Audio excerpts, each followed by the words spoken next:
4개 추가. 자, 그러면 우리가 134페이지를 넘어가서 추가로 우리가 조금 현실을 조명을 하면 현대교회가 그 물질 성취 추구는 그 영적 황폐를 가져온다는 것은 만인이 다 이제 인정하는 사실이고, 주님은 왕으로 모시고자 주님을 왕으로 모시고자 하는 군중과 그 시대 그때 그 의식하고가 질적으로는 같다, 그런 생각을 해보게 됩니다. 주님은 왕자와 왕관을 다 피하고 외면하시고 피신했던 모습을 보게 된다. 그 다음에 여기서 우리가 교훈을 하나 몇 가지, 한 2가지를 정리하면, 그러니까 물질을 빵을 먹인 것은 생적 양육입니다. 생지적 양육이고, 또 은혜의 공급은 영적인 문제지요. 그리고 한마디로 말하면 복과 은혜의 근거가 된다는 것은, 이거는 전부가 인간의 요구 기준에 충족을 주는 것이 아니고 하나님의 필요에서 채워준다는 거예요. 복이라고 하는 것은 인간의 요구에서만 되는 게 아니고, 그 요구는 기도를 안 해도 되느냐 그런 뜻이 아니고, 기도를 안 하고 우리가 하나님의 주실 복을 받으면은 신성적 동기를 이해 못하니까 하나님의 존재에 대한 것을 모르게 되고, 또 헌금을 우리가 하게 되면 우리가 물질을 이렇게 바칠 때에 헌금하는 것은 상대방의 존재를, 실존을 인정하는 것이기 때문에 헌금 자체에 귀한 게 아니라 이 헌금의 관계가 내 근거가 되었다는 걸 인정하는, 그게 헌금의 정신이 더 신학적으로 더 크다는 거지요. 그런 의미에서 우리가 이 빵과 관련해서 현대교회가 물질에 대한 그 의미를, 재정비를 좀 할 필요가 있다, 그런 생각을 하게 되고, 그 다음에 우리가 6장 35절의 성경을 참고해 보면 거기는 이제 삼중적인 뜻과 관련해서 표현하고 있습니다. 그 뭐냐면 32절에 보면 참떡이라는 말이 되어 있고요. 요걸 우리가 뭐라고 그래? 떡의 성격입니다. 우리는 이 떡의 성격을 보리떡인지 밀가루떡, 쌀떡이 그런 문제가 아니라 정말로 참떡이신 그리스도, 떡의 성격. 그 다음에 두 번째는 33절에 6장 33절에 보게 되면 하나님의 떡, 그러니까 떡의 기원입니다. 떡의 성격하고 떡의 기원, 하나님의 떡이라고 했으니까 이 떡은 하나님으로부터 비롯됐다. 그 기원적인 문제가 있고, 그리고 우리는 우선해야 될 것이 지상의 보리밭에 보리 이삭에서 얻어진 빵이 본질적인 의미가 더 큰 게 아니고 하늘로부터 내려오는 떡이 귀하다. 그러니까 요한 사도가 영혼이 잘됨과 같이 네 범사가 잘된다. 이 대개 원리는 영혼의 잘됨과의 이 땅 위에 그 비례한다. 영리도 있지만은, 거기에 거슬려지는 것도 있지만은 반드시 100%다 그렇진 않지만은 영혼의 잘되면서도 육적인 것은 좀 꼬이는 게 있다. 대개는 영이 잘됨과 육의 잘됨은 정비례하는 내용은 요한 사도를 통해서 이미 증명을 해 보였습니다만은, 세 번째는 34절에 보면은 영생하는 떡이라고 했습니까? 떡이라고 했습니다. 그러면 떡의 결과입니다. 이걸 우리가 추구해야 된단 말이에요. 성격은 바로 참떡을 먹어야 되고, 하늘로부터 오는 떡을 먹어야 되고, 영생하는 떡을 먹어야 된다고 하는 것이 예수님이 5,000명을 먹일 때에 사상을 깔고 있었던 것이다. 여기에 접근하지 못한 군중은 또 그냥 주님 앞에 매달릴 수가 없게 됩니다. 아까 우리 신조사님 말씀드린 그 중에 몇 사람은 그래도 바로 깨닫고 그렇게 하느냐, 성경에는 표현은 없지만 그러라고 우리가 유추할 수가 있습니다. 그 중에. 왜냐하면 수많은 사람 다닐 때 예수를 메시아로 모신 일이 많이 있었기 때문에 그 5,000명 가운데는 그런 사람이 왜 없었겠어요. 문제는 전도를 했다는, 전도는 성교학적인 의미로 거기에 우리에게 복음을 계시 준 게 아니고 생명의 떡을 주고자 한다라고 하는 것에 초점 맞추기 때문에 후속 계시적 효과에 벗어난 이야기는 성경은 거의 묘사를 안 하고 있다. 그렇게 보면 됩니다. 성경은 후속 계시로는 빠진 것이 없다. 예, 빠진 것이 없다. 그렇게 볼 수 있고, 그 다음에는 보리떡은 광야의 만나의 떡과 생명의 떡과 체인입니다. 예, 그게 우리 체인이 되어 있단 말이에요. 연쇄가 되어 있다. 예, 서로 고리가 되어 있다. 이게 중요한 거죠. 그래서 광야의 만나를 먹이던 그 주님은, 베세다 광야에서 보리떡으로 5천을 먹이던 그 주님은 오늘 교회에 상징적으로 주님의 참떡을, 아까 같이 주님의 이 3대 성격을 가진, 3대 교훈을 가진 이 떡을 참여한 우리와 하나님의 자비와 사랑하심에 있어서 구원 얻을 사람에 주시는 것은 똑같다라고 하는 것이 역사의 통합이 되어 있다. 예. 광야에서 만나를 먹어서 구원을 받았던 그 사람, 베세다 벌판에서 먹여서 거기서 그리스도를 바로 알고 고백한 것, 오늘 우리가 성찬식의 떡을 먹는 것하고는 사상적으로 영원성이 있어서 똑같다. 그거는 바로 죄인이다 그 말이에요. 예, 죄인이다. 그리고 우리가 알고는 그 다음에는 여기 7대 기적인데 아엠이라고 하는 거, 에고 에이미라고 하는 게, 이게 헬라어로 나는 이다라고 하는 거, 7대 기적인데 나는 생명의 떡이다, 이다지요. 그 다음 두 번째는 나는 세상의 빛이다, 역시 아엠이지요. 나는 양의 문이다, 예, 나는 선한 목자다, 나는 부활이요 생명이다, 나는 길이요 진리요 생명이다, 나는 참 포도나무이다, 이다, 예, 나는 이다라고 하는 그런 것이 여기에 나타나 있다. 요한복음은 매우 소중합니다. 자기를 할 때에 이다로 해서 자기 정체성을 잘 나타나 있고, 그 7가지 표적은 이것을 기록하면, 그렇게 되어 있지 않습니까? 요한복음 20장 23절 21절 보면 이것을 기록하면 하는 거. 요한복음 기록한 목적에서 이것을 기록하면, 여기서 이것이란 말은 7가지 표적과 그 표적에 관련된 교훈을 중심으로 한 기록이라고 말이죠. 첫째는 물로 포도주 만든 게 나는 이다 하고, 또 그 다음에 어떤 그 늙은이 신하, 예, 늙은이 신하 아들을 건져 주신 것에서, 그다음 38년 된 병자 건져 주셔서 5,000명 먹이신 사건에서, 물리로 그런 사건에서, 예루살렘의 소경 건져 준 사건에서, 베다니에서 나사로 죽음에 살리신 사건에서 이 7대 기적이, 예, 표적이 나는 이다라고 하는 메시아성을 전부 나타내주는 것이라고 볼 수가 있습니다. 그 다음에 136페이지에 5,000명의 먹이신 것과 유월절 관계를 잠깐 정리하면, 지금까지 거의 산발적 정리했습니다만은, 여기 오병이어의 기적은요, 출애굽의 기적과 같은 것이라고 하는 걸 다시 한번 강조를 하고 싶습니다. 그게 공통적인 뭐냐? 둘 다 뭐지요? 해방이다. 예, 해방이다.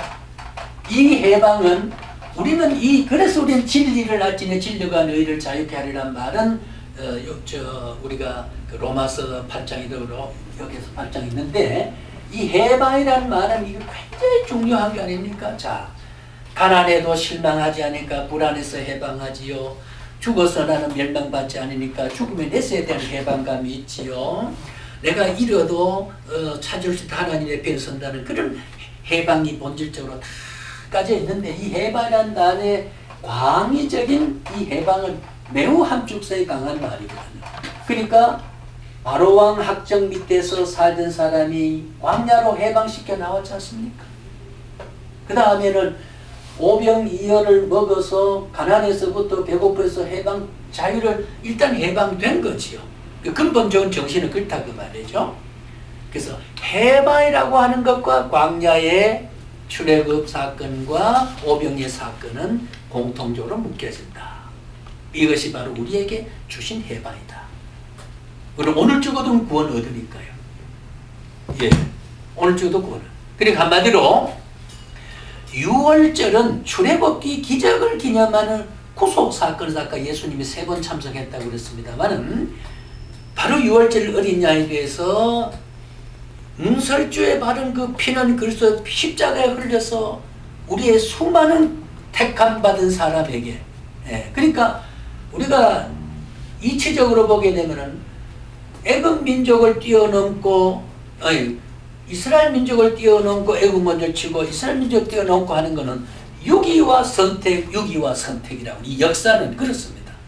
그러니까 오늘 우리가 유기와 선택 가운데 우리는 해방의 자유, 진리 안에 해방을 받은 사람은, 우리는 수많은 열변길로 가는데 보면은 세속적 질서 보면 우리가 속박을 당하고 자유를 구속당할 것 같지만은, 수많은 원수도 내게 혐오한 사람도 내가 그 혐오에 대해서 속박을 안 받으니까 진리 안에서 사랑 가운데 내가 자유를 누린다는, 이게 바로 진정한 영적 해방이거든요.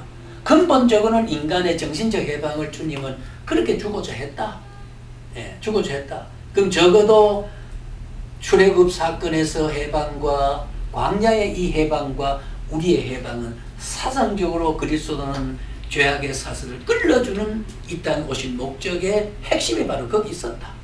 예, 이것이 바로 여기서 요한복음에 흐르는 한 줄기의 기독론이 바로 그렇게 흐르고 있다. 그렇게 볼 수가 있습니다. 일단 넘어갑니다. 그 다음에 아담이 잃어버린 것과 모세가 찾은 것은, 이건 다른 어떤 기록적으로 보면 이제 이건 여기서 설명을 좀 해서 연결해야 되는데, 뭐 제가 그저 넘어가고자 합니다. 이게 137페이지 보면 아담이 잃어버린 거, 얼굴광채 힘이 무뎌져 그거 전부 얼굴광채 율법을 받을서 사실 전부가 대안이 됐죠. 이게 전부 해방의 역사에 대한 사건이에요. 모세가 잃어버린, 아담이 잃어버린 데서 모세가 찾은 겁니다. 예, 모세가 찾은 거. 너무 그게 심각한 표현을 제가 상냥하겠습니다. 참고하시고, 그 다음에 이제 이 사건 속에서 이해와 오해 두 가지가 이제 얽혀지는데 뭐냐면요. 벳세다 광야의 떡은 광야의 만나의 떡의 재현입니다. 재현으로, 이 말은 영원한 떡인 믿음으로 그리스도를 먹는다라고 하는 걸, 믿음을 강조한 것에 대한 이해를 못하면은, 예, 이 성경을 우리는 바르게 접근했다고 할 수가 없다. 이런 설명을 위해서 신학은 필요하고, 신학 교육은 필요하고, 성경 공부는 필요하고, 해석은 필요했던 것이죠. 말한다고 하면, 이거는 신학교에서 성경을 전공하지 않는 사람이 그냥 후대의 교인이 교회 생활을 하면서 이걸 찾아서 신앙의 질을 높여간다는 건 매우 어려운 거거든요. 예, 매우 어렵기 때문에, 그래서 벳세다 광야의 떡은 광야의 만나의 떡과 재현이고, 그 재현은 영원한 떡인 믿음으로 그리스도를 먹는다라고 하는 거. 먹음으로 표현한다는 말은요, 이게 예수를 어떻게 먹느냐 하는 것은 가장 내 몸의 흡수력과 나라고 하는 것과 나의 정체하고 들어오는 그 먹는 음식물하고가 일치를 시키니까 완전한 신비주의 연합을 의미하는 겁니다. 먹는 걸로 되어 있습니다. 나를 먹는다 표현한 것은 내 몸에 실제 들어가는 거. 그러니까 한마디로 이 사건은 믿음을 강조한 것이다. 여기에 도달하게 되고, 그 다음에 자유신학에 보면은 육적인 현실적 문제 해결을 영적 떡의 비중이 없이요. 예. 한 번 먹으면 영원히 사는 떡이어야 되는데, 현실 신신학은요. 옛날에 서남동 교수 같은 사람, 연세대학도 지금도 최근에 그런 연세 신과에서 한신대학에서도 그런 게 있고, 감리교, 예, 지난번에 그 구설에 올랐던 그런 사람들 같은 것은 종교 다원주의를 찬동하는 사람들.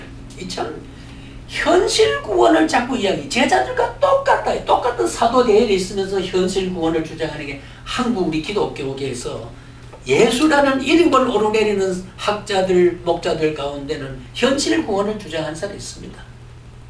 예, 그것이 오늘 사라지지 않았거든요.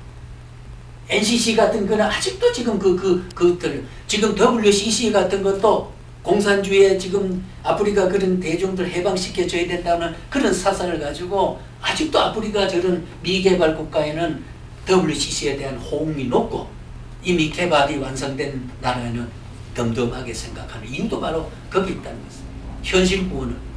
예. 그리고 교리 무관주의란 말이죠. 교리무관적이란 말은 그냥 C, 옛날엔 W, C가 3개인데 요즘은 2개밖에 안 됐어요. 예. 교회 협의회로 그냥 처치 컨설. 이게 문제는 뭐냐면 교회라고 하는 기독교 그리스도라는 고유한 걸 넣게 되면요 용공 사상이 무너지기 때문에 공산주의를 영위 못합니다. 그러니까 이 WCC를 반대하는 이유는 영적 덕에 초점 맞추고 현실 덕을 맞춰가는 거예요. 예, 현실 덕을 맞춘다. 그걸 지적하고 그다음 넘어갑니다. 자, 그 다음에 현실적 물리적인 덕의 한계서 있습니다. 오병이어의 사건에서 주목할 가치는요, 인간의 궁극적인 문제 해결은 안 된다. 이게 바로 교훈입니다. 예, 빵 문제는 일시적인 배를 채우는 가지고는 안 된다. 그 제한성이 있다. 뭐냐? 죄의 해방은 어떻게 해결하느냐 그 말이에요. 영적 핍절을 어떻게 해결하느냐. 예. 죄악의 문제 해결 못한다 그 말이죠. 죄의 해방이 아닌 정치적 해방이나 물질적 자유를 가지고만 안 된다. 그래서 오늘날 한국교회 능력을 잃었다는 말은 지도자들 기도 많이 하고 성경 많이 연구하는 사람들의 논문을 보게 되게 되면요, 자꾸 이 물질에 대한 찌든 가난의 해방을 부르짖는 이 믿음을 강조하기 때문에 지금도 보면은 어떻게 기업을 잘 때 하고 어떻게 청년 실업, 이게 현실적인 문제입니다. 청년 실업을 해결하고 잘 살게 하는 것을, 민생을 해결하는 게 정치 이슈가 됐다고 하는 것도 깊은 사상에 보면 현실주의에 대한 오늘 하나의 가치가 인출된 거거든요.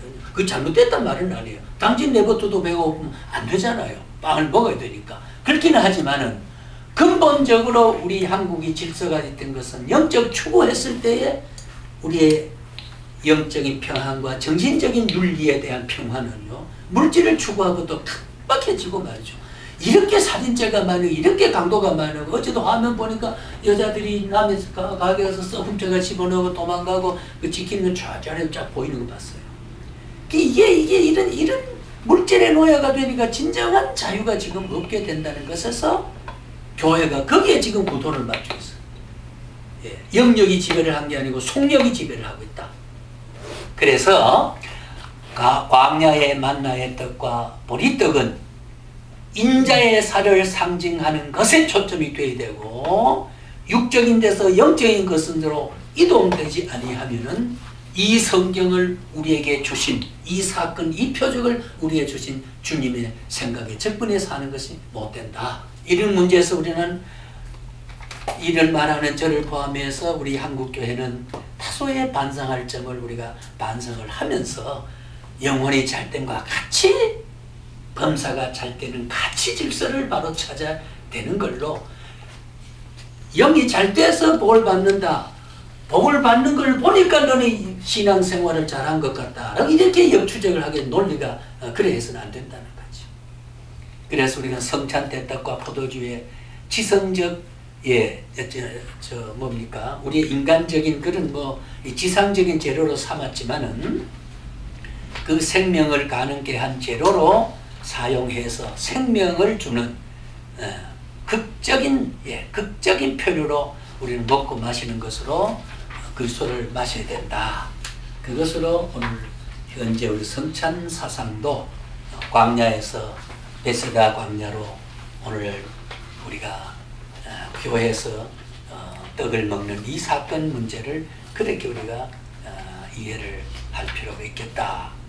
그 다음에 그놈은 139페이지에 생명의 뜻이 그리스도를 승화란 말이에요. 이사야 53제 예언 성취로 죽어 주셨다는 거 잘 알잖아요. 그가 찔리면 그가 매맞으면 그가 되는 게 이게 전부 예언 성취로 됐고,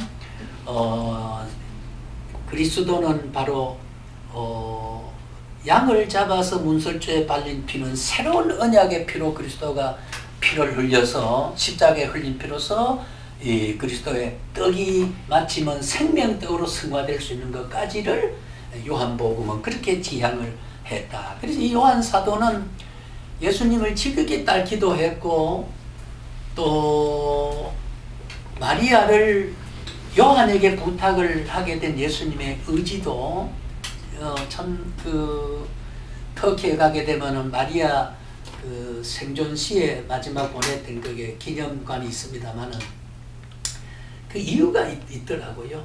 이유가 있어요. 그래서 요한은 이렇게 그리스도가 신성이고 하나님이고 메시아고 위대한 우리의 삶의 떡이 우리의 생명이고 바로 진리되고 그분이 바로 나 있을 곳을 예비하고 요한복음에 말한 대로 이 요한의 사도가 그의 영성과 기독교를 해석한 내용은 영적이라는 거죠. 이게 영적인 이 사도 요한에 대한 참 우리가 참 이 말을 자기의 어떤 뭐랄까요 유기적인 영감에서 자기의 신학적 기질과 신앙적 기질이 이렇게 영감과 투영이 되어서 기록했다는 것에 참 존중할 마음이 생기게 되는 거죠. 그래서 그리스도의 편지라 먹으로 쓴 것이 아니고 육의 신부로 한 것이 아니라 영적으로 영에 새기는 그런 바로 요한은 그런 의미에서 편지라 하는 그런 생각을 하게 되고 또 광야에서 만나를 먹고 베세다 광야에서 보리떡을 먹고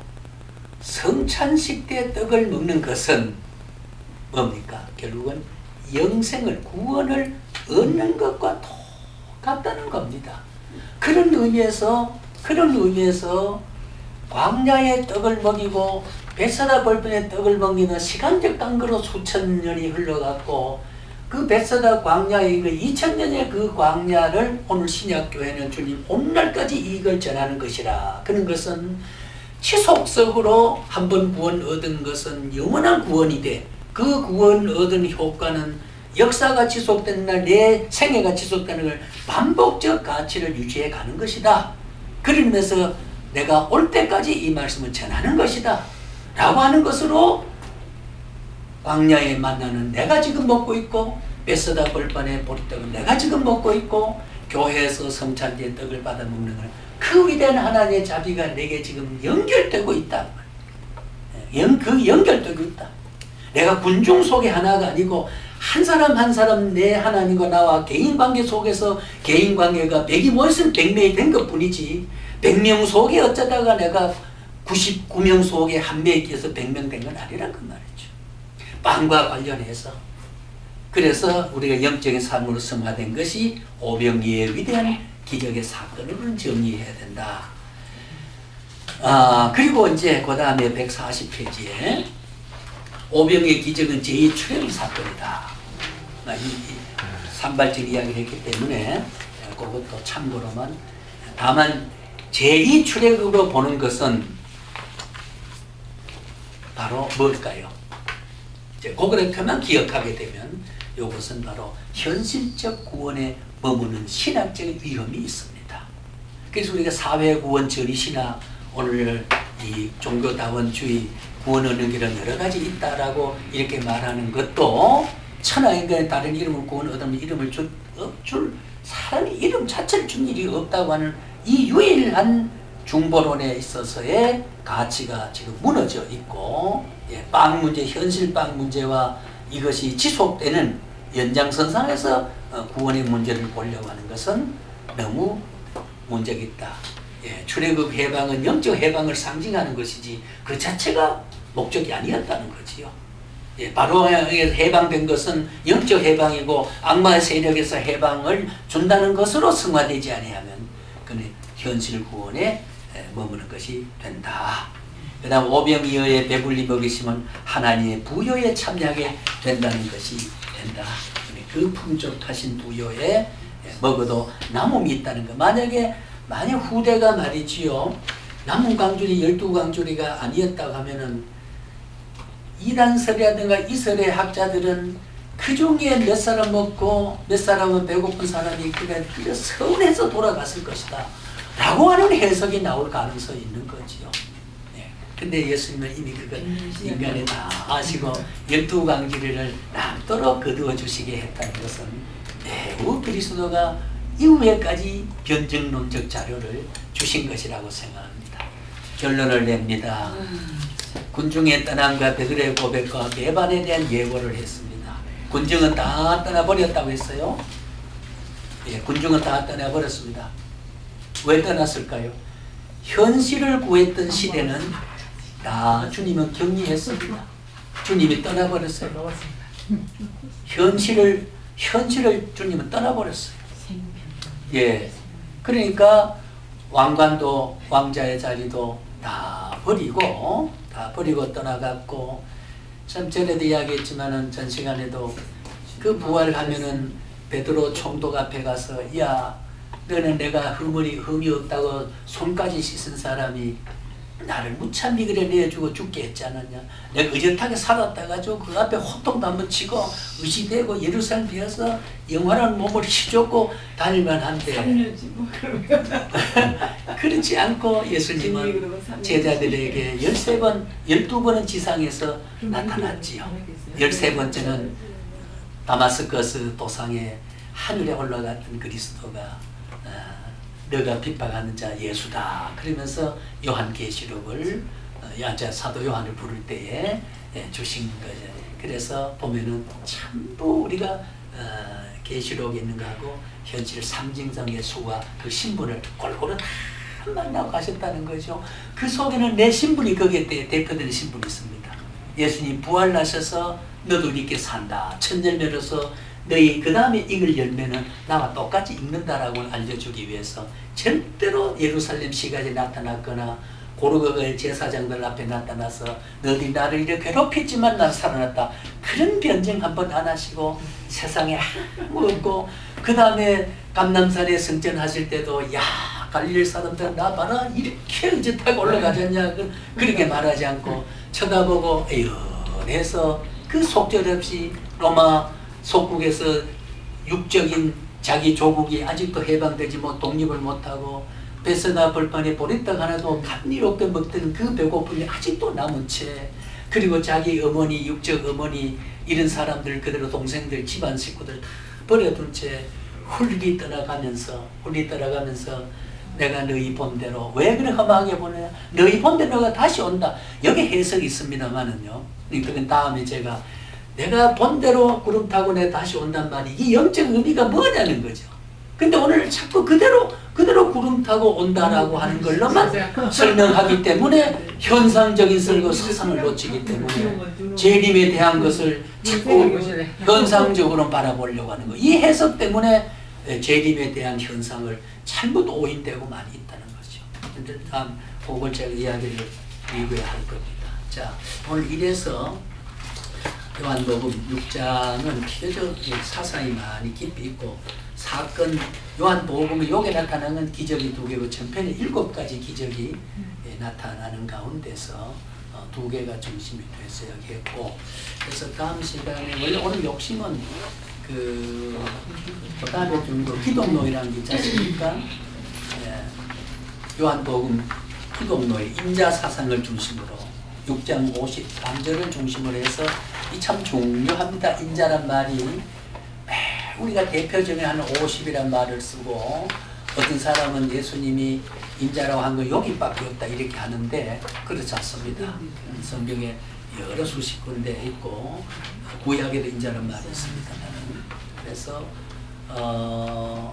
참 오늘 우리는 이러한 인자의 사상 속에서 참 내게 육을 입고 사람의 몸을 입고 왔다는 이 사상이 얼마나 귀하고, 갈릴리 바닷바람을 파장을 일으켰던 주님이 참 너무나도 귀한 것이고, 갈릴리 사람과 들밥을 나누어 잡수신 게 크게 귀한 것이고, 나사로 무덤 앞에 가서 뜨거운 눈물을 흘려주시는 그 연민의 뜨거운 눈물이, 나사로와 같은 처지에 있는 내 신세를 앞에서 주님은 오늘 또 그의 자비시의 속성으로는 눈물을 흘려주시는 그 자비로 나를 지켜보신다고 하는 것을 접근해 볼 때, 주님의 사람의 몸을 입고 있다고 했던 인자의 사상을 왜 우리 기독교가 자랑할 만하고, 만약에 영적으로 로봇으로만 계셨으면 어찌 될 뻔했냐 그 말. 도마가 옆구리를 만져보는 그 실체가 없었다면 어떻게 될 뻔했냐 그 말. 박영선 목사 말 따라 이 잔을 비켜가소서 했을 때 그 기도 응답했으면 어떻게 될 뻔했냐 그 말이에요. 예, 그래서 우리 그거는 다음 시간에 하고, 오늘 아까 예정된 시간보다 조금 더 이제 12시 조금 넘었습니다.